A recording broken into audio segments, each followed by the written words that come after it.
All right, 25.3 is dedicated to Sheehy, who is a huge fan of this third section of homeostasis, where we're going to be talking a little bit about how each organ, excuse me, in an organ system affects and works with the other.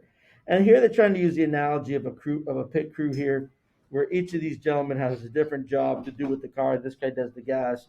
This guy says, "Don't go yet, driver. You're going to run over somebody." These guys are doing the tires, but this guy's doing the tire with the jack. Each of these guys is doing a very different job. And the idea is if they all work together, the organism will be fine.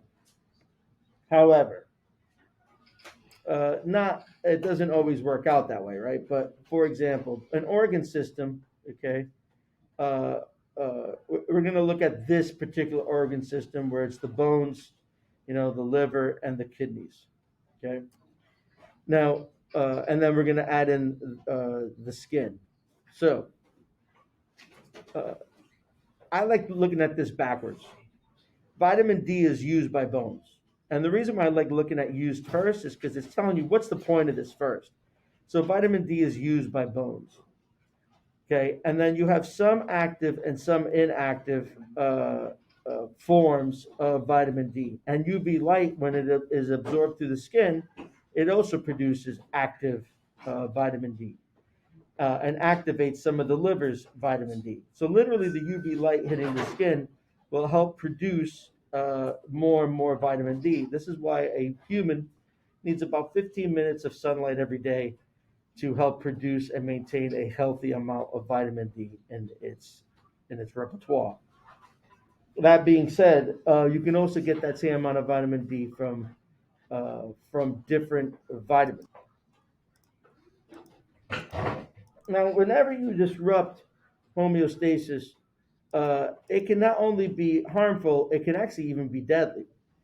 So sometimes you have sensors that measure all kinds of things. I know we mentioned in section 2 that the acidity of the blood is measured, and that tells you how much oxygen you need.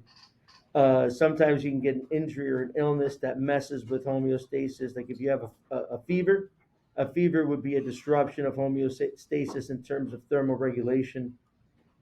Sometimes when you're trying to do feedback, the feedback loops don't work because the targets don't receive the message to go ahead and trigger a feedback loop. And then that can become a problem. The probably the best known of these is diabetes. Diabetes is a serious, long-term, continuous disruption of homeostasis due to a lack of insulin or a lack of functional insulin, and it just depends on the type of diabetes. Insulin is a hormone that breaks down sugar, breaks down glucose. And the way it would work is when you eat something sweet or something with sugar in it, right? This person would eat it. Their blood glucose levels would rise, their pancreas would produce insulin, and the insulin would get broken down, right? Which is the way it's supposed to work. Now, the insulin will be produced and the glucose is broken down. The actual sugar is broken down. Now, that's a good thing.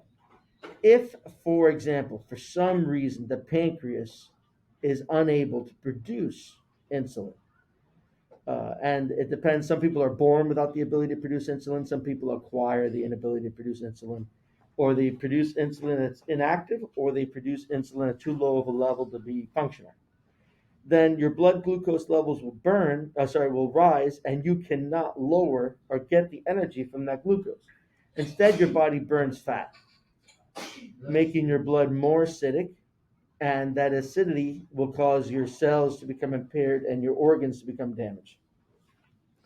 And diabetes does have a characteristic trend of of impairment. It usually hits some nerves, usually hits some blood vessels, and it can cause amputations and loss of feeling in different places, and can even cause death and comas. You can actually get into a diabetic coma. So, what often a diabetic has to do is regulate their insulin level, but instead of the pancreas cell doing it, they have to inject insulin and measure the blood sugar levels and inject insulin. and become the sensor and the feedback loop. They themselves will create a negative feedback loop to measure the amount of glucose in the blood and then add insulin as needed to match that glucose level. And that would mean that they are now a negative feedback loop. And you can't miss an opportunity to do that and to regulate your own sugar and to counteract it with insulin.